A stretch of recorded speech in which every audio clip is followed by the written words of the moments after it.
Hiç düşündünüz mü? Karanlıkta yaşam nasıl olurdu? Elektrik olmadan, ışık olmadan, sadece ayın ve yıldızların aydınlattığı bir gecede yaşamak nasıl hissettirirdi? Sizce, o zamanlarda insanlar geceyi bizim gibi mi geçiriyordu? Yoksa bambaşka bir hayat mı vardı? Yoruma yazın. Sizin fikrinizi de merak ediyorum. Şimdi gelin, sizi çok eskilere götüreyim. Orta Çağ. Henüz şehirlerde sokak lambaları yok. Evlerde ampuller yok. Tek bir düğmeye basıp ışığı açmak diye bir şey bilinmiyor. Güneş battığında hayat da yavaşlıyor. Çünkü karanlık, onların dünyasında çok güçlü. Orta Çağ'da gece demek, bilinmezlik demekti. Gün boyu çalışan çiftçiler, akşam olunca evlerine çekilirdi. Hayvanlar ahırlara konur, kapılar sıkıca kapatılırdı. Çünkü gece, sadece dinlenme vakti değil, aynı zamanda tehlikelerin de zamanıydı. Kurtların ulumaları köyün dışından duyulurdu. Şehirlerde ise karanlık sokaklarda hırsızlar ve haydutlar dolaşabilirdi. İnsanlar evlerinin kapılarını kapatırken sadece rüzgardan değil, bilinmeyen varlıklardan da korunmak isterdi. Bizim için karanlık bir odada ışığı açmak saniyeler sürer. Ama onlar için küçük bir mum, koca bir odanın tek ışığıydı. Şöminede yanan ateş hem sıcaklık verir hem de evin kalbini oluştururdu. İnsanlar ateşin etrafında oturur, sessizce konuşur, çocuklarına masallar anlatırdı. Bu ateş aynı zamanda güven demekti. Çünkü dışarıda karanlık vardı. İçeride ise ışık ve sıcaklık. Düşünün. Gece vakti dışarı çıkmak zorundasınız. Elinizde ne telefon ışığı var, ne de fener. Eğer ay ışığı varsa biraz şanslısınız. Ama bulutlar gökyüzünü kaplamışsa her şey zifiri karanlık. Böyle bir ortamda adım atmak bile cesaret isterdi. O yüzden insanlar gece dışarı çıkmaz, evlerinde kalırlardı. Çıkmak zorunda kalanlar ise dua ederek yola koyulurdu. Çünkü sadece hayvanlar ya da hırsızlar değil, hayaletler ve cinler de gecede dolaşıyor sanılırdı. Gece, sadece korku değil, aynı zamanda huzur demekti. Gün boyu çalışan insanlar için gece, dinlenmenin vaktiydi. Ama uyku bizim bildiğimiz gibi değildi. Onların uykusu ikiye bölünürdü. İlk uyku, güneş battıktan sonra başlar ve gece yarısına kadar sürerdi. Sonra insanlar uyanır, biraz sohbet eder, belki dua eder, belki de küçük işler yapardı. Hatta bazıları komşularına uğrardı. Ardından ikinci uykuya geçerlerdi. Bu bize garip geliyor olabilir. Ama o dönemde çok normaldi. Gece yarısı uyanmak, onlar için huzurlu bir an sayılırdı. Sessizlikte oturmak, düşünmek, dua etmek. Gecenin ortası, bazen günün en dingin zamanıydı. İnsanlar o anlarda rüyalarını hatırlamaya çalışır, gelecekle ilgili düşüncelerini paylaşırdı. Çocuklar ise ateşin karşısında uyumaya devam ederdi. Orta Çağ'da gece, sadece karanlık bir zaman değil, aynı zamanda hayatın ritminin yeniden ayarlandığı bir dönemdi. Bizim için basit olan şeyler, onlar için zorlu bir sınavdı. Biz ışığı açıp telefonumuza bakarken, onlar bir mum ışığının gölgesinde birbirine sokuluyordu. Ve işte, bizim yolculuğumuz da burada başlıyor. Bu seride, Orta Çağ insanlarının geceyi nasıl yaşadığını adım adım keşfedeceğiz. Işığın önemini, uykunun gizemini, korkularını, umutlarını. Çünkü gece, sadece uyumak için değil, aynı zamanda hayatın en sessiz sırlarını fısıldamak için vardı. Biraz önce gece yarısında uyanan insanlardan söz etmiştik ya. İşte şimdi, onların uykusunu daha yakından düşünelim. Çünkü Orta Çağ'da uyku, bizimkinden çok farklıydı. Biz genelde gece bir kez uyur, sabaha kadar deliksiz uyumayı isteriz. Ama onlar için uyku iki parçaya ayrılmıştı. Birinci uyku ve ikinci uyku. Güneş battıktan sonra herkes erkenden yatardı. Yorgun bedenler, gün boyu yapılan işlerin ardından dinlenmeye ihtiyaç duyardı. Çiftçiler toprağa sürmüş, kadınlar evde yemek yapmış, çocuklar bile gün boyunca oyun oynamış ve yorulmuştu. O yüzden akşam olunca evin içinde sessizlik başlardı. Yataklar hazır edilir. Saman doldurulmuş şiltelerin üzerine yatılırdı. Çarşaf dediğimiz şey çoğu evde yoktu. Onun yerine kalın kumaş parçaları serilir. Üzeri yorgan yerine yün örtülerle kapatılırdı. Ve sonra ilk uyku başlardı. Bu uyku genelde gece yarısına kadar sürerdi. İşte en ilginç olan kısım da burasıydı. Gece yarısı olduğunda çoğu insan uyanırdı. Bu uyanış korkuyla değil, doğal bir alışkanlıkla olurdu. O kadar yaygındı ki buna özel bir isim bile verilmişti. Birinci uykudan uyanmak. Bu uyanış sırasında insanlar kalkar, kısa süreli işler yapardı. Kimi kalkıp dua ederdi. Kimi sessizce ateşi canlandırır, odun eklerdi. Bazıları aileleriyle sohbet ederdi. Hatta komşuya uğrayan bile olurdu. Evet, yanlış duymadınız. Gecenin ortasında, ay ışığı varsa, insanlar kısa yürüyüşler yapabilir. Komşularına gidip sohbet edebilirdi. Bizim için çok garip gelse de, o dönem için çok doğaldı. Peki neden böyleydi? Çünkü günün ışığına göre yaşayan insanlar için gece çok uzundu. Güneş erken batıyordu. Akşam erkenden uyuyunca, sabaha kadar deliksiz uyumak kolay olmuyordu. Bedenleri gece yarısı uyanır, kısa bir ara verir, sonra tekrar uyurdu. İşte o aradan sonra başlayan uykuya ikinci uyku denirdi.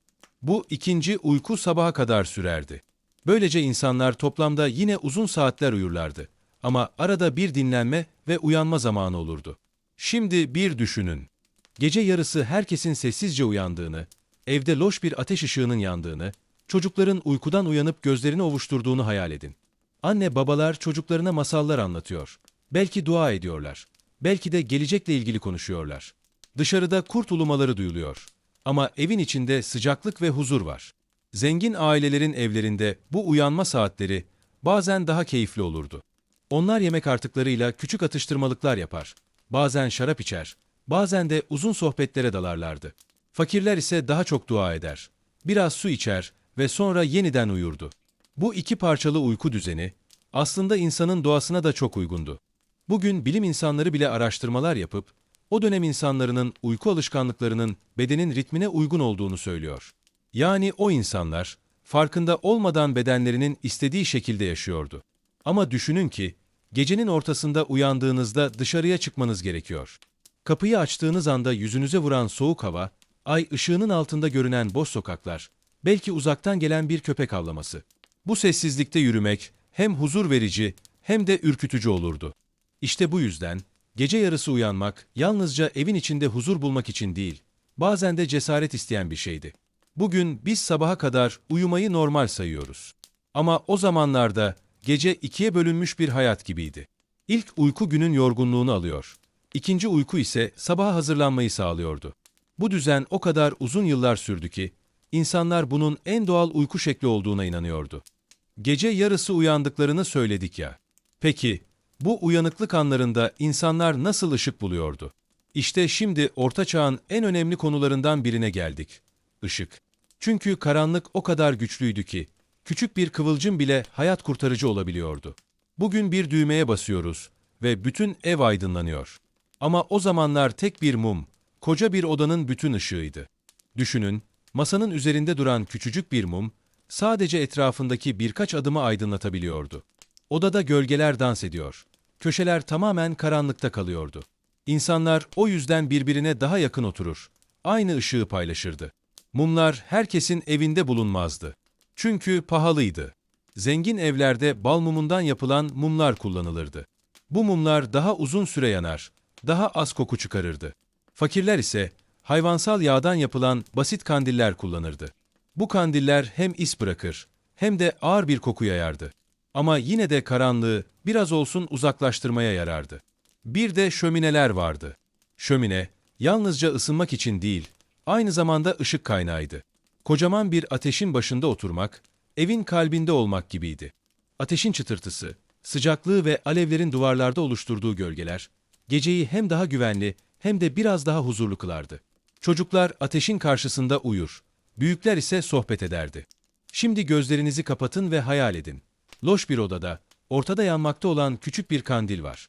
Duvarda titreyen gölgeler, ateşin hareketine göre şekilden şekle giriyor. O gölgeler bazen insan yüzlerine benziyor, bazen canavarlara. O yüzden karanlıkta yaşayan insanlar için hayallerle korkular birbirine çok yakın olurdu. Bir çocuk, gölgenin bir canavara benzediğini düşünürse, korkudan annesine sarılırdı. İşte bu yüzden ışık, sadece görmek için değil, korkuları uzaklaştırmak için de çok önemliydi. Zenginlerin evinde bazen onlarca mum aynı anda yakılırdı. Büyük şatolarda şölenler yapılır. Masaların üzerinde dizilmiş onlarca mum, sanki gündüzmüş gibi bir aydınlık yaratırdı. Ama sıradan köylüler için bu hayal bile edilemeyecek bir şeydi. Onların evinde tek bir mum bile değerliydi. Bu yüzden genellikle geceleri fazla ışık kullanılmazdı. İnsanlar karanlıkla yaşamayı öğrenmişti. Bir de sokaklara bakalım. Orta Çağ'da sokakların çoğu tamamen karanlıktı. Şehirlerde bile gece olduğunda kapılar kapanır, sokaklar boşalırdı. Nöbetçiler ellerinde fener taşırdı ama bu fenerler bugünkü gibi güçlü değildi. Küçük bir alev, sadece birkaç adım ötesini gösterirdi. Bu yüzden gece sokaklarda yürümek hem tehlikeli hem de ürkütücüydü. Karanlıkta ışık bulmak, insanlara huzur verirdi. O yüzden gece yarısı uyandıklarında mum yakmak, ateşi harlamak en önemli işlerden biriydi. Çünkü ateş sönmüşse, hem soğuk hem de karanlık eve çökerdi. Düşünün, kışın soğuk bir gecesinde ateşin söndüğünü. Ev buz gibi olurdu. İnsanlar titreyerek uyanır. Hemen ateşi yeniden yakmaya çalışırdı. Işık aynı zamanda güvenlik demekti. Çünkü insanlar karanlıkta kötü ruhların dolaştığına inanıyordu. Ateşin olduğu yere kötülük yaklaşmaz sanılırdı. Bu yüzden gece boyunca ateşi canlı tutmak sadece sıcaklık için değil, aynı zamanda ruhsal bir koruma için de gerekliydi. Bugün biz lambalarla, sokak ışıklarıyla, telefon feneriyle istediğimiz an karanlığı yok edebiliyoruz. Ama o günlerde insanlar karanlığa alışmış, gözleri geceyi tanımayı öğrenmişti. Onların dünyasında her ışık, umut demekti. Ve işte böyle. Orta Çağ'ın geceleri ışıkla daha anlamlıydı. Küçük bir mum, büyük bir güvenlik hissi yaratırdı. Geceyi biraz daha hissetmeye hazır mısınız? Gözlerinizi kapatın ve hayal edin. Orta Çağ'da küçük bir köyde ya da taş duvarlı bir şehir evinde oturuyorsunuz. Etraf sessiz. O kadar sessiz ki kalp atışınızı bile duyabilirsiniz. Ama işte tam bu sessizlikte geceye özgü sesler ortaya çıkar. Ve bu sesler insanların hayal gücünü daha da güçlendirirdi. Gündüzleri köyde kuşların cıvıltısı, insanların konuşmaları, çocukların kahkahaları duyulurdu. Ama gece olunca her şey değişirdi. Sanki dünya nefesini tutmuş gibi olurdu. Bu sessizlik insanlara huzur da verebilirdi, korku da. Çünkü sessizliğin içinde en ufak bir çıtırtı bile çok daha büyük, çok daha ürkütücü gelirdi. Düşünün, gece yarısı uyanmışsınız. Ateş hafifçe yanıyor, kandilin ışığı titriyor. Dışarıdan gelen bir köpek havlaması kulaklarınıza çalınıyor. Köyün dışından kurt ulumaları duyuluyor. O anerkes susar. Nefesini tutar. Çünkü o uluma sadece bir hayvan sesi değil, karanlığın tehlikelerini hatırlatan bir uyarı gibidir. Şehirlerde de durum çok farklı değildi. Karanlık sokaklarda nöbetçiler devriye gezer. Bazen ayak sesleri yankılanırdı. O ayak sesleri bile korkutucu olabilirdi. Çünkü kim bilir, o sessizlikte yürüyen biri dost muydu, düşman mı? Geceyi sessiz kılan şey, bilinmezliği de beraberinde getiriyordu. İnsanlar duvarlarının arkasında, evlerinin içinde, ışığın güvenli alanında kalmayı tercih ederdi. Ama sesler sadece korkutucu değildi. Geceye özgü huzurlu sesler de vardı. Mesela şöminede yanan odunların çıtırtısı. İnsanlar bu sesi dinlerken kendini güvende hissederdi. Ya da kandilin alevinin hafif ışırtısı. Bu sesler geceyi daha yaşanabilir kılardı. Çocuklar için bu sesler adeta bir ninni gibiydi. Bazen yağmur başlardı. Kiremitlerin üzerine düşen damlaların sesi geceyi doldururdu. İnsanlar yağmur sesini huzur verici bulurdu. Rüzgar estiğinde kapı aralıklarından giren uğultu, bazen masallara konu olacak kadar gizemli gelirdi. Çocuklar bu seslerden korkar, büyükler ise onları teselli ederdi. Bu sadece rüzgar. Ama ne olursa olsun, karanlıkta duyulan her ses çok daha güçlü hissedilirdi. Çünkü görmeden duymak, hayal gücünü harekete geçirirdi. Bir dal kırılma sesi, birinin gizlice dolaştığını düşündürürdü. Bir baykuş ötüşü, uğursuzluk sayılırdı. Ve çoğu zaman insanlar, bu sesleri doğaüstü varlıklarla ilişkilendirirdi. Geceyi böylesine gizemli kılan şey de buydu. Sessizlikle karışan hayaller. Zengin evlerinde gece sesleri biraz daha farklıydı. Büyük taş şatolarda yankılar oluşur. Koridorlardan esen rüzgar uğultulu sesler çıkarırdı. Hizmetçiler geceleri sessizce dolaşırken, ayak sesleri koridorlarda yankılanır. Evin sahibine bazen huzursuzluk verirdi. Fakir köylülerin kulübelerinde ise hayvan sesleri daha çok duyulurdu. Horozların erken ötüşleri, ineklerin homurtuları ya da kedilerin mırıldanmaları. Hepsi geceye ayrı bir renk katardı. Gece seslerinin bu kadar etkili olmasının nedeni, insanların hayal gücünün çok güçlü olmasıydı. Bugün biz bir ses duyduğumuzda telefonumuzu açıp ışık tutar. Kolayca ne olduğunu görebiliriz. Ama o zamanlarda böyle bir imkan yoktu. İnsanlar duvarların arkasında oturur ve sadece dinlerdi. Ve çoğu zaman duyduklarını kendi korkularıyla birleştirir. Hikayeler üretirlerdi. İşte bu yüzden Orta Çağ'da gece, yalnızca karanlıkla değil, seslerle de doluydu. Sessizlik, en küçük çıtırtıyı bile büyük bir olay haline getirirdi. Çocuklar annelerine sokulur, büyükler dua eder. Herkes geceyi sessizce geçirmeye çalışırdı.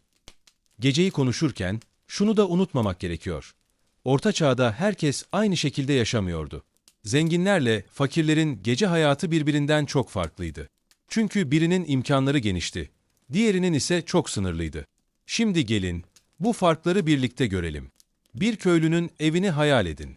Küçük, ahşaptan yapılmış bir kulübe. Çatlaklardan rüzgar giriyor, duvarlardan soğuk sızıyor. İçeride bir oda var. Bütün aile bu odada yaşıyor.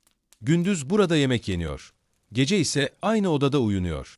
Isınmak için tek kaynak, küçük bir ocak ya da ateş. Işık içinse belki bir kandil, belki de hiç. Fakir bir aile için gece, çoğu zaman erken uyumak ve karanlıkla barışmak demekti. Şimdi bir de zengin bir soylunun şatosunu düşünün. Kalın taş duvarlar, yüksek tavanlar, geniş odalar. Büyük salonlarda şömineler yanıyor. Masaların üzerinde dizili onlarca mum alev alev yanıyor. Odalarda ağır perdeler, kalın halılar var. Gece olduğunda burası da karanlık olur ama fakir bir kulübeye göre çok daha güvenli, çok daha aydınlık görünür. Zenginlerin gecesi çoğu zaman şölenlerle, uzun sohbetlerle geçerdi. Büyük masalarda yemekler yenir, şaraplar içilir, müzik çalınırdı. Bu eğlenceler bazen gece yarısına kadar sürerdi. Soyluların evinde gece sadece dinlenmek için değil, gösteriş yapmak için de önemliydi. Konuklar ağırlanır, hikayeler anlatılır, kahkahalar yankılanırdı. Fakirler içinse gece çok daha sade ve sessizdi. Akşam yemeği genelde ekmek, biraz sebze çorbası ya da kuru yiyeceklerden oluşurdu. Yemeğin ardından fazla ışık yakılmaz. Ailece ateşin etrafında toplanılırdı. Çocuklara masallar anlatılır, dualar edilirdi. Yorgun bedenler için fazla sohbet olmaz. Herkes erkenden uyurdu. Ama ilginçtir ki, zengin de fakir de aynı şeyden korkardı. Karanlıktan. Fakirler kapılarını kilitler. Zenginler ise nöbetçiler dikerdi. Çünkü gece, herkese aynı şeyi hatırlatırdı. Bilinmezlik. Farklı evlerde, farklı hayatlarda yaşasalar da, karanlık herkesi eşit kılardı. Zenginlerin yatakları büyük ve gösterişliydi. Kalın şilteler, ipek yorganlar, işlemeli perdeler. Hatta bazı yatakların etrafı tamamen perdeyle kapatılırdı. Bu perdeler hem sıcak tutar hem de böceklerden korurdu. Fakirlerin yatakları ise basit saman doldurulmuş şiltelerden ibaretti. Üzerlerinde kalın yün örtüler olurdu. Çoğu zaman bütün aile aynı yerde uyurdu. Anne, baba ve çocuklar aynı yatağı paylaşırdı. Çünkü hem yer dardı hem de sıcak kalmak için bu gerekliydi. Gece eğlenceleri de farklıydı. Zenginler müzisyenler çağırır, şarkılar söyletir, hikaye anlatıcılarını dinlerdi. Fakirler ise kendi aralarında masallar uydurur, halk hikayeleri anlatırdı. O masalların çoğu, gecenin korkularını hafifletmek içindi. Çocuklar masal dinlerken uykuya dalar. Büyükler dua ederek geceyi sonlandırırdı. Bir de güvenlik meselesi vardı. Fakirler evlerini kilitlemek için basit sürgüler kullanırdı. Zenginler ise kapılarının önünde silahlı muhafızlar bulundururdu. Yine de ne kadar zengin olursa olsun kimse gecenin tehlikelerinden tamamen kurtulamazdı. Çünkü karanlık herkesi aynı şekilde sarardı. Şunu da bilmek lazım. Fakir bir köylünün gecesi sade ama samimiydi. Aile bir arada olur. Birbirine sokularak uyurdu. Zenginlerin gecesi ise görkemliydi ama bazen yalnızlık doluydu. Kocaman şatolarda insanlar birbirinden uzak odalarda uyurdu. Bazen o taş duvarların arasında yankılanan sessizlik, fakir bir kulübede duyulandan daha ürkütücü olabilirdi. Yani Orta Çağ'da gece, herkese göre farklıydı. Şimdiye kadar gecenin karanlığını, seslerini ve zenginlerle fakirlerin farklı hayatlarını konuştuk. Ama geceyi en gizemli kılan şeylerden biri daha vardı. Gece yarısı ritüelleri. Çünkü Orta Çağ'da insanlar, geceyi yalnızca uyumak için değil, aynı zamanda özel alışkanlıklarını yerine getirmek için de kullanıyordu. Hatırlarsınız, 2. bölümde uyku düzeninden bahsetmiştik. İnsanlar önce uyur, sonra gece yarısı uyanır, ardından ikinci uykuya geçerdi. İşte o uyanıklık saatleri birçok farklı şey için değerlendirilirdi. Bu zaman dilimi hem fakirler hem de zenginler için özel bir vakitti. En çok yapılan şeylerden biri dua etmekti. İnsanlar gece yarısında kalkar, sessizce dua ederdi. Çünkü bu saatin ruhani gücü olduğuna inanılırdı. Karanlıkla çevrili bir dünyada dua etmek insanlara huzur verirdi. Çoğu kişi bu saatte Tanrı'ya daha yakın olduğunu düşünürdü. Küçük köylerde insanlar bazen hep birlikte kiliseye gider, gece duası yapardı. Şehirlerde ise soylular kendi şapellerinde, fakirler ise evlerinin köşesinde mum ışığında dua ederdi. Ama sadece dua edilmezdi. Sohbet etmek de çok yaygındı. Gecenin ortasında uyanan aileler, gündüz vakti konuşmaya fırsat bulamadıkları şeyleri paylaşırdı. Günün yorgunluğu bittiği için bu saatler daha sakindi. Baba, çocuklarına hikayeler anlatır. Anne aile meselelerini konuşur. Kardeşler fısıldaşarak sırlarını paylaşırdı. Sessizlik içinde yapılan bu sohbetler, aile bağlarını güçlendirirdi. Zengin ailelerde bu sohbetler bazen uzun sofralara taşardı. Gece yarısı kalkıldığında küçük atıştırmalıklar hazırlanır, şarap içilir, hizmetkarlar masayı donatırdı. Hatta bazı soylular bu vakti misafir ağırlamak için bile kullanırdı. Yani gece yarısı, yalnızca sessizlik değil, bazen de küçük bir eğlence zamanı olabilirdi. Fakir ailelerde ise işler daha sadeydi. Bir bardak su içilir, belki biraz ekmek yenirdi. Sonra tekrar uykuya dönülürdü. Ama onların sohbetleri daha samimi olurdu. Çocuklara masallar anlatılır, dualar edilir, gelecek planları konuşulurdu. Bir de gizli alışkanlıklar vardı. Gece yarısı uyanmak, aynı zamanda saklı işler yapmak için de fırsat demekti. Bazı insanlar gizlice evden çıkar, komşuya giderdi. Kimi gizli buluşmalar yapılır, kimi yasak işler bu saatte halledilirdi. Çünkü karanlık, hem koruyucu hem de saklayıcıydı. Kimse görmeden yapılacak işler için en uygun vakit, işte bu gece yarısıydı. Ayrıca gece yarısı, rüyaların da konuşulduğu vakitti. İnsanlar uyanınca rüyalarını anlatır, yorumlamaya çalışırdı. O dönemde rüyaların geleceği haber verdiğine inanılırdı. Kimi rüyalar iyiye yorulur, kimi kötüye. Böylece gecenin ortasında sadece uyanıklık değil, hayaller de konuşulmuş olurdu. Bazen de insanlar bu vakitte küçük ev işlerini hallederdi. Ateşi canlandırmak, su getirmek, hayvanlara bakmak gibi işler gece yarısında yapılabilirdi. Çünkü gündüz çok yoğun geçen hayat, gece bu kısa molalarda biraz olsun dengelenirdi. Düşünün, dışarıda karanlık, içeride loş bir mum ışığı. Çocuklar uykudan kalkmış, anne onlara masal anlatıyor. Baba sessizce dua ediyor. Belki de komşunun kapısı hafifçe çalınıyor ve içeriye bir dost giriyor. Gecenin tam ortasında, karanlıkla çevrili bir dünyada insanlar, bu küçük ritüellerle kendilerine bir huzur alanı yaratıyordu. Gece yarısı ritüelleri, Orta Çağ insanı için sıradan bir şeydi ama bize çok gizemli geliyor. Çünkü biz gece uyanmayı alışılmadık buluyoruz. Oysa onlar için bu, hayatın en doğal parçasıydı. Şimdiye kadar gecenin sessizliğini, ritüellerini ve evlerde yaşananları konuştuk. Ama gece yalnızca evlerin içinde yaşanmıyordu. Dışarıda da bambaşka bir dünya vardı. Orta Çağ'da şehirlerde ve köylerde gece, güvenlik için çok önemliydi. Çünkü karanlık sadece dinlenmek için değil, aynı zamanda tehlikelerle dolu bir vakitti. Küçük köylerde gün batınca her şey hızla biterdi. Tarlada çalışanlar işini bırakır. Hayvanlar ahırlara kapatılırdı. Evlerin kapıları sürgülenir. Pencereler sıkıca örtülürdü. Çünkü gece boyunca dışarıda kurtlar, tilkiler, bazen de hırsızlar dolaşırdı. Köy halkı için kapıyı kapatmak, yalnızca evi değil, bütün aileyi korumak demekti. O yüzden akşam olduğunda köy sessizleşir. Herkes evine çekilirdi. Şehirlerde durum biraz farklıydı ama orada da güvenlik büyük bir meseleydi. Orta Çağ şehirlerinde sur kapıları vardı. Gün batınca bu kapılar kapanır. Sabaha kadar açılmazdı. Yani geç kalmışsanız, şehrin dışında kalırdınız. Bu, hem içeridekileri korumak, hem de dışarıdan gelebilecek tehlikeleri engellemek için yapılırdı. Kapılar kapandı mı, şehir adeta kocaman bir ev gibi olurdu. İçeride kalanlar güvende hissederdi. Ama dışarıda kalanlar için gece çok zordu. Şehir sokaklarında gece olduğunda büyük bir sessizlik olurdu. Çünkü sokak lambaları yoktu. Karanlıkta dolaşmak hem tehlikeliydi hem de yasaktı.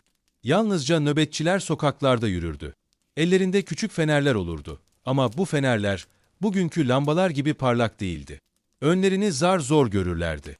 Yine de nöbetçilerin varlığı insanlara güven verirdi. Onların adımlarının sokakta yankılanması, şehir koruma altında mesajı gibiydi. Köylerde ise nöbetçiler yoktu. Güvenliği herkes kendisi sağlardı. Aileler kapılarını kilitler. Köpekler evin etrafında dolaşırdı. Bir köpeğin havlaması köyün diğer ucuna kadar duyulurdu ve bu bazen hırsızları caydırırdı. İnsanlar birbirine göz kulak olurdu. Eğer bir evin kapısında ya da bahçesinde ses duyulursa, komşular hemen haberdar olurdu. Zenginlerin yaşadığı şatolarda güvenlik çok daha fazlaydı. Kapılarda muhafızlar bekler. Gece boyunca koridorlarda devriye atarlardı. Çünkü şatolar yalnızca ev değil, aynı zamanda bir kale gibiydi. Soylular kendilerini korumak için asker tutar. Duvarların üstünde gözcüler bulundururdu. Fakir köylülerin buna imkanı yoktu. Onların tek güvenliği dua etmek ve kapıyı sıkıca kapatmaktı. Ama şunu bilmeliyiz ki, gece korkuları yalnızca hırsızlardan ya da hayvanlardan kaynaklanmıyordu. İnsanlar karanlıkta kötü ruhların da dolaştığına inanıyordu. Bu yüzden evlerin girişine kutsal semboller asılır. Kapı önlerine dualar yazılırdı. Kimi insanlar geceyi korumak için kutsal su serper, kimi evinin eşiğine ekmek kırıntısı bırakırdı. Bunların hepsi bir tür güvenlik önlemiydi. Bugün biz şehirlerde gece vakti rahatça yürüyebiliyoruz. Sokaklar aydınlık, kapılar sağlam, polisler devriye geziyor. Ama Orta Çağ'da insanlar için gece çok daha ürkütücüydü. Çünkü karanlıkta ne olacağı belli olmazdı. Bu yüzden şehir kapıları kapanır, köyler sessizleşir, herkes evine çekilirdi. Gece, insanları korumak için kurallar koydurmuştu. Şehirlerde gece sokağa çıkma yasağı vardı. Köylerde ise gece kapını kilitle kuralı geçerliydi. Zenginler askerlerine güvenirdi, fakirler birbirine. Ama herkes aynı şeyi bilirdi. Geceyi güvenle geçirmek için tedbir şarttı. Ve işte, Orta Çağ'ın geceleri yalnızca uykuya değil, aynı zamanda korunmaya da ayrılmıştı. Herkesin gözü bir kapıda, bir nöbetçide, bir köpekteydi. Geceyi güvenle geçirmek için kapılar kapatıldı. Nöbetçiler sokaklarda gezdi. Ama Orta Çağ insanı için karanlığın en büyük düşmanı bazen kurtlar, hırsızlar ya da haydutlar değildi. En çok korktukları şey, göremedikleri varlıklardı.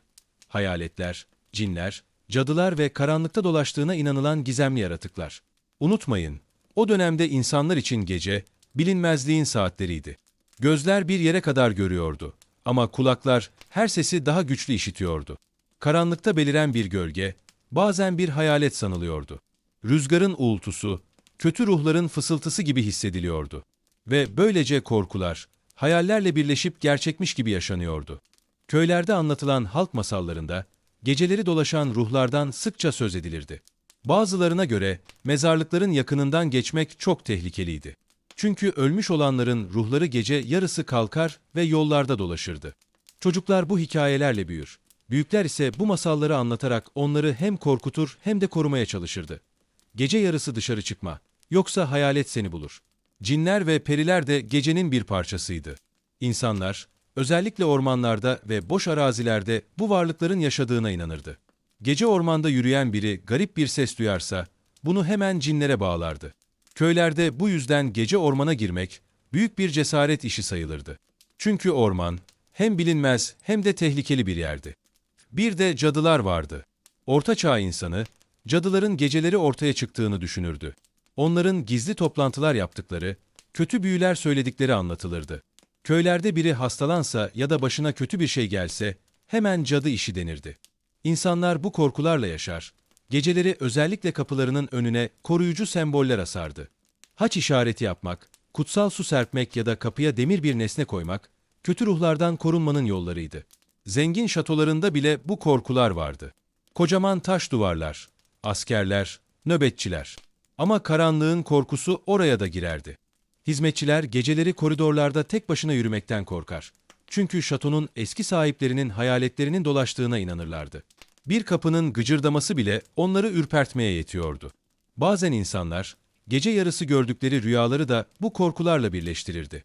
Kötü bir rüya görmek, kötü ruhların işareti sayılırdı. Bu yüzden rüyalar sabah olunca anlatılır, iyiye yorulmaya çalışılırdı.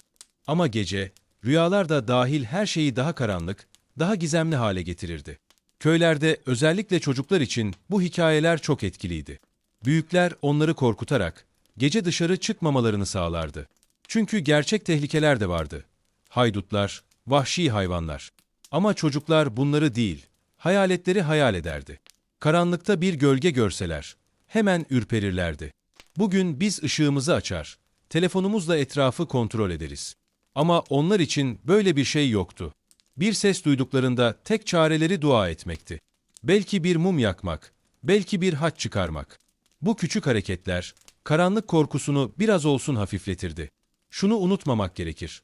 Orta Çağ'da gece yalnızca bir zaman dilimi değildi. Aynı zamanda hayallerin, korkuların ve inançların birleştiği bir dünyaydı. İnsanlar karanlığı yalnızca gözleriyle değil, kalpleriyle de hissediyordu. Ve o karanlık, içindeki bilinmezlikle onları hem ürkütüyor hem de meraklandırıyordu. Yani gece, sadece uyku ve sessizlik değil, aynı zamanda hayaletlerin, cinlerin ve efsanelerin zamanıydı. Kimi bu hikayelere inanır, kimi inanmazdı. Karanlıkla dolu uzun gecelerin ardından, güneş ufukta yavaş yavaş belirmeye başlardı. Orta Çağ'da sabah, bugünkü gibi kahve kokusuyla ya da alarm sesiyle başlamıyordu. Güneş doğduğunda hayat yeniden canlanıyor. Köyler ve şehirler hareketleniyordu. Ama gece yaşanan her şey, sabahın nasıl olacağını da etkiliyordu. Düşünün, gece boyunca 2 parça uyku uyuyan insanlar, sabah olduğunda aslında bize göre daha dingin uyanabiliyordu. İlk uykudan sonra yapılan küçük sohbetler, dualar ya da masallar, ikinci uykuya huzurla geçmelerini sağlıyordu. Bu yüzden sabahları daha rahat kalkabiliyorlardı. Ama tabii, geceyi huzursuz geçirenler için sabah çok daha zor olurdu. Ateşin söndüğü, soğuğun eve dolduğu, kurt ulumalarının uyandırdığı bir gece. Böyle bir geceden sonra sabahın yorgunluğu da daha ağır olurdu. Köylerde sabah, horozların ötüşüyle başlardı. Henüz güneş doğmadan horozların sesi duyulurdu. İnsanlar bunu bir işaret olarak görür, yataklarından kalkardı. İlk iş olarak ateş yeniden yakılır, su kaynatılır, hayvanlara bakılırdı. Çocuklar bile bu işlere yardım ederdi. Gece boyunca kapalı kalan kapılar açılır. Gün ışığı evin içine dolardı. O an, gece korkularının yerini umut alırdı. Şehirlerde sabah, kapıların açılmasıyla başlardı. Güneş yükselirken sur kapıları açılır. Tüccarlar ve gezginler şehre girerdi. Gece boyunca sessiz kalan sokaklar bir anda kalabalıklaşırdı. Dükkanlar açılır, pazar yerleri hareketlenirdi. İnsanlar için sabah, yalnızca yeni bir gün değil, aynı zamanda geceden kurtuluşun da işaretiydi. Çünkü gece kapkaranlık, soğuk ve tehlikeyle doluydu. Sabah ise ışık, sıcaklık ve güven getiriyordu. Ama gecenin gündelik, hayata başka etkileri de vardı. Mesela gece yarısı uyanma alışkanlığı yüzünden insanlar, gündüz ortasında kısa kestirmeler yapardı. Özellikle köylüler, öğle saatlerinde kısa bir uykuya ihtiyaç duyardı. Çünkü gece boyunca tamamen deliksiz uyumadıkları için gün içinde dinlenmek gerekiyordu. Gece boyunca duyulan sesler de gündüz konuşulurdu. Bir köyde bir köpek sabaha kadar havladıysa, ertesi gün herkes bundan bahsederdi. Acaba hırsız mı vardı, yoksa kurtlar mı yaklaşmıştı diye konuşulurdu. Bazen de birinin gördüğü garip rüyalar köyün gündemini belirlerdi. İnsanlar rüyaları ciddiye alır, geleceğe dair işaret olarak görürdü. Fakirler için sabah, geceyi atlatmanın huzuruydu. Zenginler içinse yeni bir günün hazırlığıydı. Soylular sabah kahvaltılarında şarap içebilir, et yiyebilirdi. Fakirler ise çoğu zaman ekmek ve suyla yetinirdi. Ama bir konuda herkes aynıydı. Geceyi geride bırakmanın verdiği sevinç. Çünkü gün ışığı her şeyden daha değerliydi. Sabahları yapılan küçük ritüeller de vardı. Evlerin önüne çıkan insanlar güneşi selamlar, dualar ederdi. Çünkü karanlığı dağıtan güneş, adeta Tanrı'nın bir armağanı gibi görülürdü. Gece boyunca hissedilen korkular, sabahın ışığında kaybolur. Yerini umut dolu bir enerji alırdı. Orta Çağ'da gece ne kadar uzun ve zor olursa olsun, sabah mutlaka gelirdi. İnsanlar bu gerçeğe sıkıca tutunurdu. Her karanlığın bir sabahı vardır sözü, o dönemde yalnızca bir teselli değil, aynı zamanda hayatın en kesin gerçeğiydi. Ve işte bu yüzden, geceler yalnızca korkularla değil, sabahı beklemenin sabrıyla da doluydu. Çünkü bilinir ki, güneş yeniden doğduğunda bütün gölgeler kaybolur. Şimdiye kadar Orta Çağ'ın gecelerini birlikte gezdik. Karanlık sokakları gördük, ateşin başında oturan aileleri hayal ettik, çocukların masallarla uyuduğunu dinledik. Ama bir an için durup düşünelim. Bizim gecelerimiz ile onların geceleri arasında nasıl farklar vardı? Bugün gece bizim için sıradan bir zaman. Televizyon karşısında oturuyoruz. Telefon elimizde ışıldıyor. Sokaklar lambalarla aydınlanıyor. Karanlık, bir düğmeye basarak kolayca yok oluyor. Ama Orta Çağ insanı için öyle değildi. Onlar karanlığı kabullenmek, onunla yaşamayı öğrenmek zorundaydı. Bizim için gece eğlence ya da dinlenme zamanı olabilir. Onlar içinse hem korkunun hem de huzurun zamanıydı. Biz sabaha kadar deliksiz uyumayı normal buluyoruz. Onlar içinse gece, ikiye bölünmüş bir yolculuktu. İlk uykudan sonra uyanmak, dua etmek, sohbet etmek, sonra ikinci uykuya geçmek. Bu düzen, hayatlarının doğal bir parçasıydı. Belki de bizden daha uyumlu bir ritimleri vardı. Çünkü geceyi sadece uyumak için değil, düşünmek ve paylaşmak için de kullanıyorlardı. Bugün biz korkularımızı kapılarımıza taktığımız kilitlerle, sokaklardaki kameralarla ve elektrik ışıklarıyla yeniyoruz. Onlar ise dua ederek, masal anlatarak ve birbirine sokularak güven arıyordu. Bizim çocuklarımız ekran ışığında uykuya dalıyor. Onların çocukları ise ateşin çıtırtısında, annelerinin anlattığı hikayelerle uyuyordu. Zenginlerle fakirler arasındaki farklar da çok büyüktü. Zenginler şatolarında onlarca mum ışığında oturuyordu. Fakirler tek bir kandille yetiniyordu. Yine de karanlık herkesin hayatına aynı korkuyu getiriyordu. Çünkü karanlık herkese eşit davranıyordu. Ama belki de en büyük fark sessizlikti. Bizim şehirlerimizde gece bile gürültü var. Arabalar, makineler, telefon bildirimleri. Ama onların geceleri gerçekten sessizdi. O sessizlik hayal gücünü güçlendiriyor, korkuları büyütüyor, masalları besliyordu. Belki de bu yüzden Orta Çağ'da geceyle ilgili bu kadar çok efsane doğdu. Peki bu farkları bilmek bize ne anlatıyor? Aslında şunu gösteriyor. İnsan her çağda karanlıkla mücadele etmiş. Biz teknolojiyle başa çıkıyoruz. Onlar dua ve ateşle. Biz ışığı bol buluyoruz. Onlar kıymetini biliyordu. Ama iki dönemde de değişmeyen bir şey var.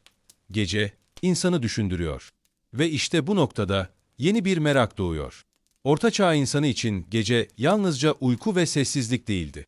Aynı zamanda işlerin, alışkanlıkların ve hatta eğlencelerin de zamanıydı. Gün ışığında yapılamayan bazı şeyler gece vakti yapılırdı. Kimileri gizlice buluşur, kimileri geceyi ibadetle geçirirdi. Şimdi gelin, sonraki bölümlerde bu sırları daha da derinlemesine keşfedelim. Çünkü Orta Çağ'da gecenin başka yüzleri de vardı. Gizli işler, yasak aşkların buluşmaları, gece yolculukları, sabaha hazırlıklar. Yani gece, yalnızca karanlığın değil, hayatın başka renklerinin de zamanıydı. Şimdiye kadar hep evlerin içini, şatoları, köy kulübelerini ve gece ritüellerini anlattık. Ama Orta Çağ gecesinin bir başka yüzü daha vardı. Yollara düşmek.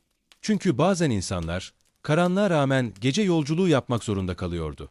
İşte o an, gece bambaşka bir hal alıyordu. Hayal edin. Bir köylüsünüz. Gün boyu çalıştınız ama ertesi gün erkenden başka bir köye gitmeniz gerekiyor. Yol uzun, gunduz tarlada iziniz var. O yüzden yola gece çıkıyorsunuz. Elinizde küçük bir fener ya da çıra var. Etraf sessiz. Ay gökyüzünde parlıyorsa biraz şanslısınız. Ama bulutlar varsa yol neredeyse görünmez. Ayaklarınızın altındaki taşları ancak hissederek yürüyorsunuz. Bir çıtırtı duyduğunuzda kalbiniz hızla çarpıyor. Çünkü o sesin bir hayvandan mı, yoksa bir insandan mı geldiğini bilemiyorsunuz. Gece yolculuğu herkes için büyük bir cesaret isterdi. Çünkü yollar gündüz bile tehlikeliydi. Gece olunca bu tehlikeler iki katına çıkardı. Hırsızlar pusuda beklerdi. Yol kenarında saklanan haydutlar, gecenin karanlığını en iyi fırsat olarak görürdü. Yolcuları durdurur, mallarını alır, bazen de hayatlarını tehdit ederlerdi. O yüzden insanlar çoğunlukla tek başına yolculuk etmez, grup halinde hareket etmeye çalışırdı. Ama tehlike sadece insanlardan gelmezdi.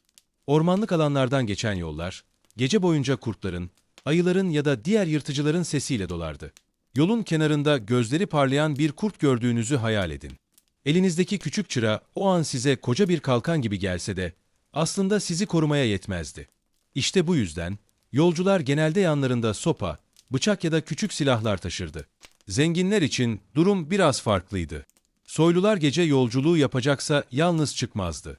Yanlarında hizmetçiler, askerler, atlar olurdu. Ellerinde meşaleler taşıyan muhafızlar yolu aydınlatırdı. Atların nal sesleri gecede yankılanır.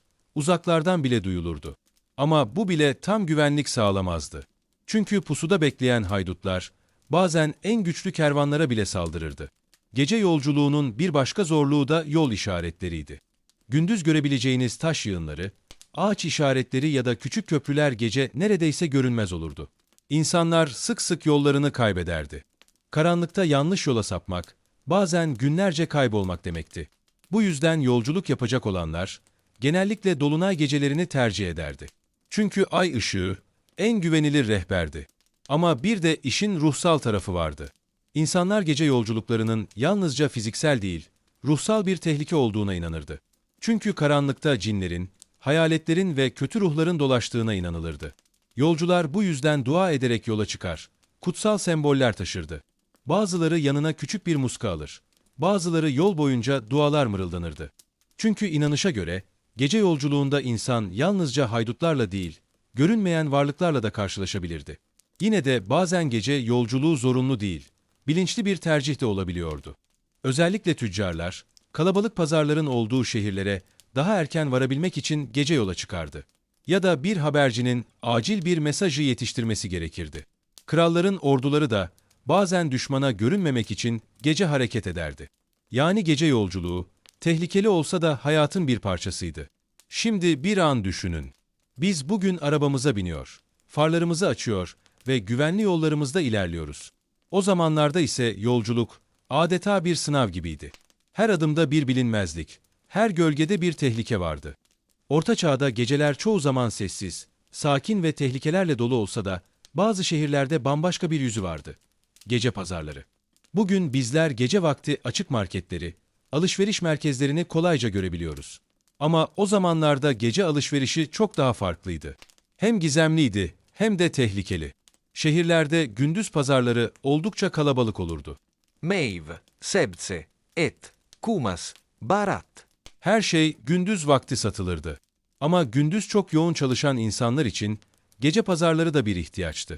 Özellikle büyük şehirlerde sur kapıları kapandıktan sonra bile hayat tamamen bitmezdi. Küçük dükkanlar, gizli tezgahlar açılır, karanlık köşelerde ticaret devam ederdi. Bu gece pazarlarının bir kısmı yasaldı. Örneğin fırıncılar, sabaha ekmek yetiştirmek zorunda oldukları için gece çalışırlardı. Fırınlardan yükselen sıcak ekmek kokusu, karanlık sokaklarda yürüyenlere moral verirdi. Bazı sütçüler sabahın erken saatlerinde şehre süt getireceği için gece yola çıkar. Şafak sökmeden önce pazara ulaşırdı. Ama işin bir de gizli tarafı vardı.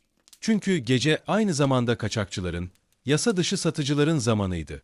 Gündüz göze batmak istemeyenler, mallarını gece satardı. Çalıntı eşyalar, yasa dışı içkiler, gizli ilaçlar ya da büyü malzemeleri. Hepsi gece pazarlarında el değiştirirdi.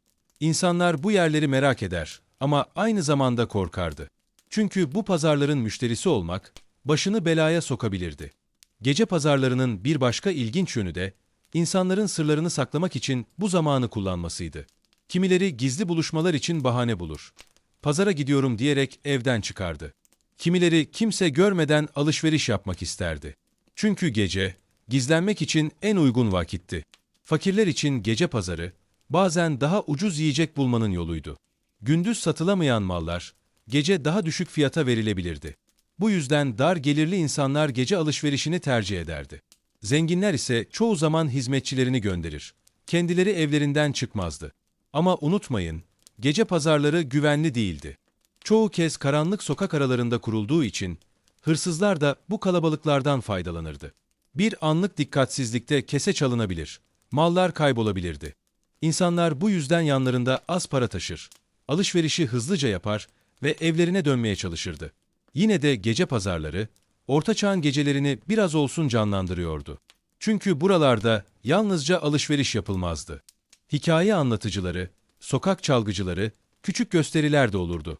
Bir yandan ticaret yapılırken, bir yandan da eğlence yaşanırdı. Özellikle büyük şehirlerde bu pazarlar, gecenin karanlığına renk katardı. Şimdi düşünün. Biz bugün gece yarısı açık markete gidebiliyoruz. Aydınlık sokaklarda, güvenli yerlerde rahatça alışveriş yapıyoruz. Ama o zamanlarda gece pazarı, hem fırsat hem de tehlike demekti. Karanlık köşelerde gizli alışveriş yapmak, aynı zamanda cesaret isteyen bir işti. Ve işte böylece, Orta Çağ'da gece yalnızca uyku değil, ticaretin de zamanıydı. İnsanlar karanlığa rağmen alışveriş yapıyor. Hayatlarını sürdürmek için geceyi de değerlendiriyordu. Orta Çağ'ın gecelerini hep sessizlik, korku ve karanlıkla anlattık. Ama her gece öyle değildi. Çünkü bazen gece, eğlencelerin zamanıydı. Zenginlerin şatolarında ya da büyük şehirlerde, geceler müzikle, dansla ve şölenlerle dolup taşardı. Bir şatonun büyük salonunu hayal edin. Kocaman bir şömine yanıyor. Masalarda onlarca mum ışıldıyor. Masanın üzerinde çeşit çeşit yemekler var. Kızarmış etler, ekmekler, şarap dolu kadehler.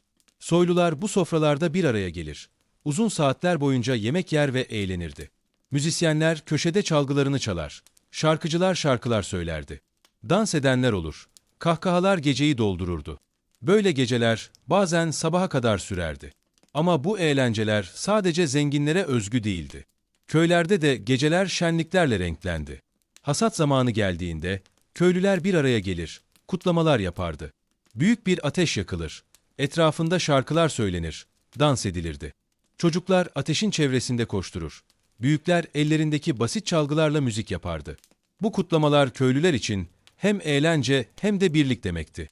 Çünkü ağır geçen günlerin ardından biraz olsun rahatlamak gerekiyordu. Gece eğlencelerinin bir başka yönü de gizli şölenlerdi. Her zaman herkesin eğlenmesine izin verilmezdi. Bazen yöneticiler bazı kutlamaları yasaklardı. Ama insanlar gizlice toplanır, yemek yer, şarkılar söylerdi. Özellikle köylerde gizli buluşmaların çoğu gece yapılırdı. Çünkü gündüz göze batmak kolaydı. Gece ise karanlık insanları saklıyordu. Şehirlerdeki hanlar da geceleri canlanırdı. Yolcular, tüccarlar ve işçiler hanlarda toplanır. Yemek yer, sohbet ederdi. Kimi zaman hikaye anlatıcıları sahneye çıkar, destanlar söylerdi. Bazen küçük oyunlar sergilenirdi. Bu gösteriler herkesi güldürür. Uzun günlerin yorgunluğunu alırdı. Hanlarda geçirilen geceler, yolcular için hem eğlence hem de güven demekti. Tabii bu eğlencelerin de sınırları vardı. Fakir köylüler genellikle basit yemeklerle yetinir. Eğlenceleri daha sade olurdu. Zenginler ise gösterişli şölenler düzenlerdi. Ama ortak bir şey vardı. Gece, insanları bir araya getiriyordu. Çünkü karanlık korkutucuydu. Ama birlikte olunduğunda o korku azalırdı. Müzik ve dans, geceyi daha sıcak hale getirirdi. Müzik aletleri de çeşitlilik gösterirdi. Köylerde basit davullar, flütler, kaval benzeri aletler çalınırdı. Şatolarda ise lut, arp, keman gibi daha zarif çalgılar kullanılırdı. Sesler farklıydı ama amaç aynıydı. Geceyi daha neşeli kılmak. Bazen bu eğlenceler sadece bir kutlama değil, aynı zamanda toplumsal bir bağ kurma yolu olurdu. İnsanlar sorunlarını paylaşır, dostluklarını pekiştirirdi. Hatta bazı evlilikler bu gece şenliklerinde kararlaştırılırdı. Yani eğlenceler yalnızca keyif değil, hayatın önemli bir parçasıydı. Bugün biz konserlere gidiyoruz, kafelerde buluşuyoruz, gece kulüplerinde sabahlıyoruz. Orta Çağ insanı için de gece eğlence demekti ama onların eğlenceleri ateşin etrafında, mütevazı sofralarda ya da şatolardaki büyük salonlarda yaşanıyordu. Ve işte böylece Orta Çağ geceleri sadece korku ve sessizlikten ibaret değildi. Bazen şarkılarla, bazen danslarla, bazen de gizli şölenlerle doluydu. Karanlığın içinde bile insanlar neşeyi bulmayı başarmıştı. Orta Çağ'da gece yalnızca korkuların, eğlencelerin ya da sessizliğin zamanı değildi. Aynı zamanda kutsal bir vakitti. Çünkü insanlar geceleri Tanrı'ya daha yakın olduklarına inanıyordu. Gecenin sessizliği, dua etmek için en uygun zaman olarak görülüyordu. Bu yüzden gece duaları ve dini törenler, Orta Çağ hayatının en önemli parçalarından biriydi. Köylüler için gece duası çok basit ama çok anlamlıydı. Akşam yemeklerinden sonra aileler bir araya gelir. Mum ışığında dua ederdi. Çocuklar annelerinin yanına sokulur. Babalar yüksek sesle kutsal sözler söylerdi. Bu dualar hem o günü şükürle bitirmek hem de geceyi huzurla geçirmek içindi. Çünkü insanlar inanıyordu ki dua edilen bir evin kapısından kötülük giremezdi. Manastırlarda ise işler çok daha farklıydı. Rahipler ve rahibeler için gece, ibadetle dolu bir zamandı. Manastırların içinde gece boyunca belirli saatlerde çanlar çalınırdı. Bu çanlar herkesi uykudan uyandırır, dua etmeye çağırırdı. Gece ayinleri denilen bu törenlerde kutsal şarkılar söylenir, dualar edilirdi. Sessiz koridorlarda yankılanan ilahiler, gecenin karanlığını aydınlatan bir ışık gibiydi. Orta Çağ şehirlerinde de kiliseler geceleri önemli bir rol oynardı. Özellikle kutsal günlerde insanlar gece yarısı kiliselere gider, toplu dualar ederdi. Bazı bayramlarda gece boyunca ayin yapılır, sabaha kadar süren törenler düzenlenirdi. Mumlarla aydınlatılmış kiliseler, karanlık şehirde bir umut ışığı gibi parıldardı. Gece duaları, yalnızca Tanrı'ya seslenmek için değil, aynı zamanda korkuları yenmek için de bir araçtı. İnsanlar karanlıkta duydukları her sesi kötü ruhlarla ilişkilendirdiği için dua ederek korunmaya çalışırdı. Kapı önlerine kutsal işaretler çizilir. Yatakların başına dualar asılırdı. Çocuklar korktuğunda anneleri onların yanına oturur, dua ederdi. Böylece hem çocuklar sakinleşir hem de evin içi huzurla dolar. Herkes tekrar uykuya dalardı. Bazı insanlar için gece, kişisel tövbe zamanıydı. Gün boyu yaptıkları hataları düşünür. Gecenin sessizliğinde Tanrı'dan af dilerlerdi. Bu içten gelen dualar, onları sabaha daha huzurlu hazırlardı. Çünkü Orta Çağ insanı için Tanrı, gündüz olduğu kadar gece de yanlarındaydı. Zenginler de, fakirler de bu alışkanlığa sahipti. Bir şatoda da dua edilirdi. Bir kulübede de. Farklı şartlarda yaşasalar da, gece olduğunda herkes aynı duyguyu hissederdi. Karanlığın içinde korunmaya duyulan ihtiyaç. Dualar, bu ihtiyacın cevabıydı. Bugün biz geceleri uyumadan önce belki kısa bir şükür eder. Belki sadece gözlerimizi kapatır uyuruz. Ama onlar için geceyi dua ile bitirmek neredeyse zorunluydu. Çünkü bu, yalnızca dini bir görev değil, aynı zamanda ruhu koruyan bir kalkan gibiydi. Gece duaları ve dini törenler, Orta Çağ gecelerini biraz daha dayanılır hale getiriyordu. Çünkü karanlığın en büyük düşmanı ışık olduğu kadar inançtı da. İnsanlar Tanrı'ya sığındığında, en karanlık geceler bile daha aydınlık hissediliyordu. Geceyi düşündüğümüzde aklımıza çoğu zaman korkular, sessizlik ya da dualar geliyor. Ama unutmayalım, gece aynı zamanda aşkın da zamanıydı. Çünkü karanlık sadece tehlikeleri gizlemiyordu. Aynı zamanda kalplerin sırlarını da saklıyordu. Orta Çağ'da pek çok yasak aşk, pek çok gizli buluşma gecelerin örtüsü altında yaşandı. Zengin şatolarında bazen soylu kadınlar ve erkekler birbirlerine gizlice mektuplar yazardı. Bu mektuplar gündüz asla açıktan verilemezdi. Çünkü saraylarda kurallar çok katıydı. Ama gece olunca hizmetçiler aracılığıyla küçük notlar el değiştirirdi. Bir mum ışığında yazılan o mektuplar sabah olmadan sevgilinin eline ulaşırdı. Köylerde ise aşk daha sade ama bir o kadar da gizemliydi. Genç kızlar ve delikanlılar gündüz tarlada çalışırken göz göze gelirdi ama konuşamazdı. Geceleri ise buluşmak için fırsat kollarlardı. Ay ışığının altında köyün dışında gizlice bir araya gelir, fısıltıyla konuşurlardı. Karanlık, onların en büyük sırdaşıydı. Çünkü kimse görmezse, aşkları da gizli kalırdı. Ama bu buluşmalar kolay değildi. Çünkü gece dışarı çıkmak zaten tehlikeliydi. Kurtlar, hırsızlar, haydutlar, hepsi korkutucuydu. Ama genç aşıkların kalbi, bu korkulara rağmen buluşmaya cesaret ederdi. Bazen bir delikanlı sevgilisinin penceresinin altına gelir, ona şarkılar söylerdi. Bazen bir genç kız, sevgilisine gizlice küçük bir hediye verirdi. Bunlar küçük ama çok değerli anılardı. Şatolarda da benzer hikayeler yaşanırdı. Soyluların katı kuralları aşkı engelleyemezdi. Hizmetçiler gece odaların arasında sessizce dolaşır, gizli mektupları taşırdı. Bazen şato koridorlarında ansızın karşılaşan iki aşık, sadece birkaç saniyelik bakışla kalplerini anlatırdı. Çünkü aşk, en katı duvarları bile aşabilecek bir güçtü. Ama aşk her zaman masum değildi. Bazen yasak ilişkiler büyük sorunlara yol açardı. Bir evli soylunun gizli buluşması ortaya çıktığında, cezalar çok ağır olabilirdi. Bazen bu cezalar sürgün, bazen de ölüm olurdu. O yüzden gece buluşmaları her zaman büyük bir risk taşırdı. Ama yine de insanlar sevmekten, sevdikleriyle buluşmaktan vazgeçmezdi. Çünkü gece, aşkın koruyucu perdesiydi. Şiirler ve şarkılar da bu gizli buluşmalardan doğdu. Orta Çağ'ın aşk şairleri, geceleri ilham kaynağı olarak görürdü. Çünkü sessizlikte kalpler daha gürültülü atıyordu. Yazılan şiirler mum ışığında okunur, sevgililere fısıldanırdı. Müzisyenler gece şarkılarında hep ayı, yıldızları ve karanlığı anlattı. Çünkü gece, aşkı gizleyen en büyük sırdaştı. Bugün biz aşkı özgürce yaşayabiliyoruz. Sokaklarda el ele geziyor, birbirimize mesaj atıyoruz. Ama Orta Çağ'da aşk çoğu zaman gizliydi. Karanlıkta atılan adımlar, gizlice yazılan mektuplar, ay ışığında yapılan buluşmalar. Hepsi hem tehlikeli hem de heyecan vericiydi. Ve işte böylece Orta Çağ'ın geceleri yalnızca korkunun ve duaların değil, aşkın da zamanıydı. Karanlığın içindeki fısıltılar, o dönemin en romantik hikayelerini yazdı. Orta Çağ'da gece çoğu insan için uyku ve dinlenme zamanıydı. Ama herkes aynı anda uyumuyordu. Bazı meslekler vardı ki, gece onlar için işin en yoğun olduğu vakitti. Çünkü sabaha hazırlanmak, gündüzün hareketine yetişmek gerekiyordu.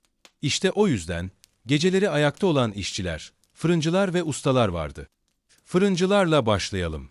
Orta Çağ şehirlerinde sabahın ilk ışıklarıyla birlikte ekmekler hazır olmak zorundaydı. İnsanlar güne ekmeksiz başlayamazdı. Bu yüzden fırıncılar geceleri çalışırdı. Gecenin sessizliğinde hamur yoğrulur. Odun ateşiyle fırınlar yakılırdı. Henüz şehir uykudayken fırınlardan dumanlar yükselirdi. Sabah olduğunda sokaklara yayılan taze ekmek kokusu, şehrin yeni bir güne başladığının işaretiydi. Demirciler de bazen gece çalışırdı. Özellikle savaş zamanı ya da acil bir ihtiyaç olduğunda, geceleri ocaklar yanar, çekiç sesleri duyulurdu. Tabii bu çok sık olmazdı. Çünkü demirci işi gürültülüydü. Ama acil durumlarda, karanlıkta bile ateşin başında çalışan demirciler görülürdü. Alevlerin ışığında parlayan demir, karanlığı aydınlatırdı. Köylerde gece çalışmaları biraz daha farklıydı. Çiftçiler genellikle gece çalışmazdı. Ama sabah çok erken kalkmak için hazırlık yapardı. Hayvanların yemleri hazırlanır. Sabahın işleri için aletler kontrol edilirdi. Bazen kadınlar gece yarısı uyanıp iplik eğirir, yün örerdi. Sessizlikte yapılan bu işler, evin sabaha hazır olmasını sağlardı. Hanlar ve meyhaneler de geceleri hareketli olurdu. Yolcular gece vakti şehre ulaştığında kalacak yer bulmak isterdi. Han sahipleri bu yüzden geceleri kapılarını açık tutardı. Küçük bir ateş yanar, yolcular için yemek hazırlanırdı. Meyhanelerde ise işçiler, tüccarlar ya da seyyahlar toplanır, sohbet ederdi. Buralar, gecenin sosyalleşme noktalarıydı. Bir de bekçiler ve nöbetçiler vardı. Onların işi tamamen gecelere bağlıydı. Şehir surlarında devriye gezer, köy girişlerini kontrol ederlerdi. Onlar için gece uyumak değil, uyanık kalmak demekti. Çünkü halk uyurken, onların görevi güvenliği sağlamaktı. Gece çalışanların ortak yanı, sessizliği işlerine eşlikçi yapmalarıydı. Fırıncı hamur yoğururken, sadece çıtırdayan ateşin sesi olurdu. Kadın iplik eğirirken, çıkrığın hafif gıcırtısı duyulurdu. Hanlarda konuşmalar fısıltıyla yapılır. Kimse uykuda olanları rahatsız etmek istemezdi. Yani gece işleri, gündüzün gürültüsünden çok farklıydı. Bugün biz fabrikalarda vardiya sistemini biliyoruz. Ama Orta Çağ'da gece vardiyası yoktu. Sadece gerçekten gerekli işler için gece çalışılırdı. Ekmek pişirmek, yolcuları ağırlamak, güvenliği sağlamak. Bunlar gecenin görünmeyen ama vazgeçilmez işleriydi. Şimdi bir an hayal edin. Şehir uyurken bir fırıncının ekmek yoğurduğunu, bir nöbetçinin surlarda yürüdüğünü, bir annenin mum ışığında iplik eğirdiğini. Hepsi sessiz ama çok önemli görevlerdi. Çünkü onlar sayesinde sabah olduğunda hayat yeniden düzenli başlardı. Ve işte bu yüzden Orta Çağ geceleri tamamen uyku demek değildi. Karanlığın içinde çalışan eller sabahın düzenini hazırlıyordu. Gece çoğu insan için uyku demekti. Ama bazıları için gece yolculukların zamanıydı. Çünkü yol her zaman gündüz yürünmezdi. Bazen ihtiyaçtan, bazen de mecburiyetten insanlar geceye adım atardı. İşte o yolcular, Orta Çağ gecelerinin en cesur insanlarıydı. Hacılarla başlayalım. Orta Çağ'da kutsal yerlere yapılan hac yolculukları çok yaygındı. İnsanlar aylarca, hatta yıllarca süren yolculuklara çıkardı. Hacılar genellikle gündüz yürür ama bazen güvenlik için geceyi seçerdi. Çünkü gündüz yollar çok kalabalık olabilir. Bazen de tehlikeli düşmanlarla dolu olurdu. Geceleri ay ışığının altında, sessiz adımlarla ilerleyen hacı kafilelerini hayal edin. Ellerinde haçlar, yanlarında küçük fenerler, dudaklarında dualar. Onlar için gece, Tanrı'ya daha yakın oldukları bir yolculuğun parçasıydı. Seyyahlar da geceleri sık sık yollara düşerdi. Tüccarlar, çantalarında değerli mallarla şehirden şehre giderdi. Baharatlar, kumaşlar, taşınması zor değerli eşyalar. Hepsi büyük bir sorumluluktu. Gündüz kalabalıkta göze batmamak için tüccarlar bazen gece yolculuğu yapardı. Küçük kervanlar halinde ilerler, meşalelerle yollarını aydınlatırlardı. Ama karanlıkta her adım risk demekti. Bir saldırıya uğramak, yolunu kaybetmek ya da hayvanların hedefi olmak her zaman ihtimaldi. Gezginler ise bambaşka bir hikayeydi. Orta Çağ'ın gizemli yolcuları, yani seyyahlar, macera arayanlar, keşişler ve dervişler çoğu zaman geceyi fırsat bilirdi. Çünkü onlar için gece yalnızca yol almak değil, aynı zamanda ruhsal bir yolculuktu. Sessiz gecelerde yıldızların altında yürüyen bir gezgin, yalnızca yol kat etmiyor, aynı zamanda hayat üzerine düşünüyor. Kalbinde yeni cevaplar buluyordu. Hanlar bu yolcuların durak noktalarıydı. Şehir kapıları gece kapandığı için geç kalan yolcular çoğu zaman sur dışında kalırdı. Onlar için hanlar adeta kurtarıcıydı. Küçük odalarda, saman yataklarda uyunur. Ateşin başında yol hikayeleri anlatılırdı. Gece yolcuları birbirine destek olur. Tehlikeli yolları birlikte aşmaya çalışırdı.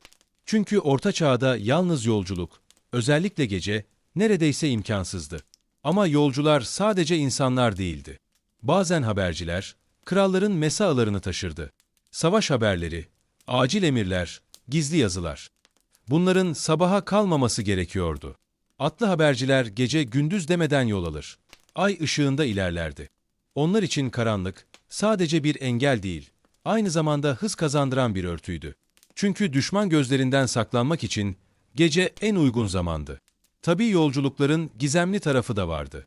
Kimi zaman gece, yolcularının başına gelen garip olaylar anlatılırdı. Yolda beliren garip ışıklar, duyulan tuhaf sesler, kaybolan yolcular.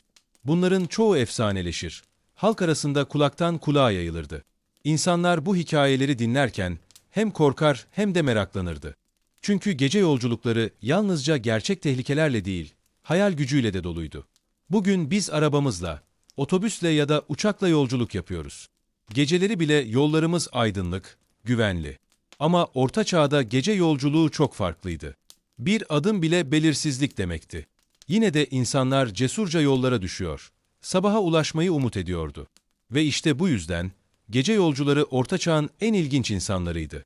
Onlar karanlıkla mücadele ederek yollarını buluyor. Her adımda hem tehlikeye hem de umuda yol alıyordu. Orta Çağ'ın gecelerini baştan sona gezdik. Küçük köy kulübelerinden büyük şatolara, sessizlikten şenliklere, korkulardan aşka kadar her detaya dokunduk. Karanlık sokaklarda yürüdük, ateşin başında oturduk. Geceyi dua eden rahiplerle, gizli buluşmalara çıkan aşıklarla, sabaha hazırlık yapan fırıncılarla yaşadık. Artık yolculuğumuzun sonuna geldik. Şimdi bir an durup düşünelim. Gece onlar için neydi? Orta Çağ insanı için gece sadece uyumak değildi. Kimi zaman korkuydu, kimi zaman huzurdu. Bazen aileyi bir araya getiren bir ateşti. Bazen ise yalnızlığın derin sessizliği. Ama her gece sabahı bekleyen umutlarla doluydu. Çünkü onlar biliyordu ki en uzun gecenin bile bir sabahı vardır. Bugün biz geceleri ışıklarla aydınlatıyoruz. Karanlık bize dokunamıyor gibi hissediyoruz. Ama belki de bu yüzden gecenin değerini biraz unuttuk. Oysa Orta Çağ'da insanlar karanlığı dinliyor, gökyüzünü izliyor, sessizlikte düşüncelerine kulak veriyordu. Belki de onların geceleri bizim gecelerimizden daha anlamlıydı. Düşünsenize, karanlıkta duyulan bir çıtırtının heyecanı, gökyüzünde beliren yıldızların büyüsü, ateşin çıtırtısıyla masal dinleyen çocukların huzuru. Bizim için sıradan gelen bu anlar, onların hayatında çok önemliydi. Geceleri sessizce geçen her saat, aslında yeni hikayeler doğuruyordu. Ve işte biz de bu hikayelerin peşinden gittik. Orta Çağ geceleri bize bir şey öğretiyor. Hayat sadece gündüz değil, gece de yaşanır. Karanlık sadece korku değil, aynı zamanda düşünce, huzur ve hayal gücüdür. Bugün ışıklarımızla geceleri kolayca yok ediyoruz ama belki de biraz olsun karanlıkla kalmak bize unuttuğumuz şeyleri hatırlatabilir. Şimdi bu uzun yolculuğun sonunda sana bir soru sormak istiyorum. Sen olsaydın, Orta Çağ'da geceyi nasıl geçirirdin? Korkuların içinde dua ederek mi? Ateşin başında masal dinleyerek mi? Yoksa ay ışığında gizli bir buluşmaya çıkarak mı? Cevabını yoruma yaz. Senin düşünceni de merak ediyorum. Ve artık veda zamanı geldi. Eğer bu yolculuktan keyif aldıysan, lütfen kanalıma abone olmayı unutma. Çünkü her abonelik, bu yolculuklara devam edebilmem için bana güç veriyor. Videoyu beğenirsen, bu hikayelerin daha çok kişiye ulaşmasına yardımcı olursun. Senin desteğinle, tarihin gizemli gecelerinde yeni yolculuklara çıkabiliriz. Bir sonraki videoda, seni yine bambaşka bir zamanda, bambaşka bir hikayede bekliyor olacağım. O zamana kadar ışığın hep yanında olsun. Ve unutma, karanlık sadece bir perde, ardında her zaman yeni bir hikaye var.